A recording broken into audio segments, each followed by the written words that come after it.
Hello everyone, I am Amwaj and my work is in supporting people with Down syndrome and their families. I would like to start with an acknowledgement. People who have Down syndrome should be acknowledged as a person first and foremost. Now let me introduce you to my lucky charm and inspiring sibling Firas. He is born with Down syndrome, which is a genetic condition that affected his physical characteristics, cognitive abilities, and overall health. This condition made him so unique and need more intensive care, family attention, and a guided effort to help his growth. But he is not alone. In Saudi Arabia, the occurrence percentage has exceeded the global rate. Down syndrome's estimated incidence is approximately 1 out of 550 births. Many families are sharing the same experience. One of the most challenging tasks for families with Down syndrome is navigating support. It is a very complicated and tangled situation that I have lived in myself and been investigating and learning in depth during my thesis journey from a system thinking lens. The support provided for families with Down syndrome is coming from 4 primary resources. First is healthcare system, where the family gets the news about the child's condition and start the journey of uncertainty. Unfortunately, the healthcare system contributes to making this phase a hard one because of the lack of training on preparing the family for such news. Second, most services are provided under the Ministry of Social Development regulation. They are often charities and non-profits, neither consistent nor sustainable, making the family frustrated and concerned about the quality of their services. Third, formal education for people with cognitive disabilities is provided by the Ministry of Education, and it is still figuring its shape. Lastly is community support, which appears in 2 layers. One is the community of families with Down syndrome, where they mainly communicate over WhatsApp to keep connected. The second layer is the larger Saudi community, where awareness and acceptance contribute to the family's well-being. These 4 bodies are mainly working in silos, but recently there have been efforts from nonprofit organizations to influence government structures and private practices. Also, the community of families is trying to be vocal about their unmet needs, demanding formal education and career opportunities. Now you can imagine how overwhelming it can be for families in this situation. In working with such a vulnerable community, I had to build trust over time, showing my devotion and commitment every time I show up. In the research phase, I was driven by the question, how might we create channels for the community of families with Down syndrome to feel supported in Saudi Arabia? To answer this question, I have collaborated with Himam, my community partner. It is a non-profit organization supporting families with disabilities by providing consultations and support programs. I have reached more than 10 families. They are my guidance in doing the work. I have been co-creating my intervention with 5 families. In addition, I found it very important to reach out to entities doing similar work to get insights from their practices. Meeting people working in the space had helped me to find the gaps and opportunities to support the community of families. From over 10 online interviews, 7 co-creation sessions, 2 prototypes, and another research activities, I have found that there are many efforts in helping and supporting people with Down syndrome and their families, but the need is still massive. Also, I found that families are eager to see their children with Down syndrome participating and practicing life and engage with their surroundings as typically developed kids. Here I found an opportunity to fill a gap in the current support system. What about bringing joy to families? What about spreading hope and motivation among families? What about concentrating on people with Down syndrome's abilities? What about raising the Saudi community's awareness of Down syndrome?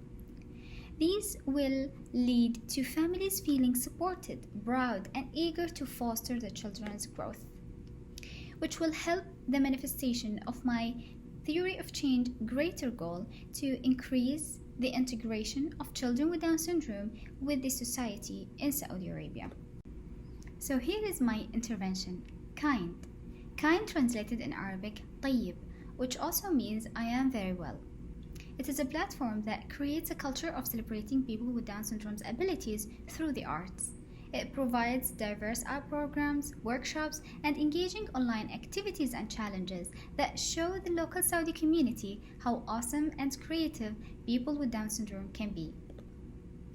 From the first day publicly, Kind has invited the community to create its visual identity through a call out for art. I have received loads of support and praise. Families were happy with sharing and celebrating their children's art. And I got 11 participants with many drawings over the week. Then I shared back to the community through a series of posts on Instagram over 3 days. As you can see in the slide, Kind has incorporated the drawings in its visual identity. Kind got lots of mentions, thanks, messages, and repostings from families. Among many great responses, Faisal's mom said, "Thank you for making the space for my child's art. This activity is so great." So how does Kind work? Kind will facilitate art and skill-based workshops for people with Down syndrome and create space for the community to gather. Each workshop will be designed with learning goals for the participants. Then, Kind will leverage its website and social media to celebrate the participants' art and shed light on their skills. And to the larger Saudi community, Kind will contribute to raise awareness about the community of people with Down syndrome and honor their abilities. And this exactly what Kind did in its first workshop, Welcome Ramadan Workshop. Ramadan has a great value in the Saudi culture. It is the month of religious rituals. With the help of a team of volunteers and artists, 3 organizers, Abdurrahman and I, we created cozy, joyful experience for the kids and their families. Kind facilitated a drawing together workshop themed by welcoming the holy month. We started the session by introducing the painting's shapes and colors to get them excited. Then kids started painting following the artist's instructions. Meanwhile, families were having exciting conversations with much laughter. After a while, families got excited and asked me to join their kids. I happily welcomed them, and here the fun started. They were having so much fun talking to each other and cheering their kids to finish the drawings nicely. This emergent act had me think of doing Family Duets art workshop next time. In Kind's social media, we created a virtual after party, posting photos and videos of the 2 hours workshop with comments and mentions for our community. Day after the workshop, I got this message from Tahani's mom, one of the participants, saying, "Thank you for last night. Today after iftar, Tahani changed her clothes, saying, 'Mom, let's go to Colors.' She was laughing the whole night and got up excited the day after. Hope you continue this work and we get to do this again." For Tahani, Tahani's mom, to my brother, and all the families who want a spark of hope, Kind will grow and continue celebrating its community. Soon, it will include more arts. It could be a 2-month music class that produces musical show people can attend. Kind could offer a barista class that fund a pop-up cafe run by incredible people with Down syndrome. Kind could prepare a poetry workshop and arrange a poetry night. I will happily work on this project beyond my thesis, grow the team, find collaborations, do fundraising, and with the community we build the future of Kind. Thinking in details of the sustainable plan, Kind has many directions where it can grow and continue to serve the community. I will work on fundraising and financially sustaining Kind's activities, programs and workshops, leveraging presentation materials and making a statement to the world. Kind will have collaborations built on mutual benefits with the help of community places, volunteers and donors. Working on capacity building, I will equip myself with the practices needed to carry the work forward, such as trauma-informed design, special need training, and social impact management. Kind will measure its impact by how many smiles it creates and for how long it will keep these smiles up. Thank you.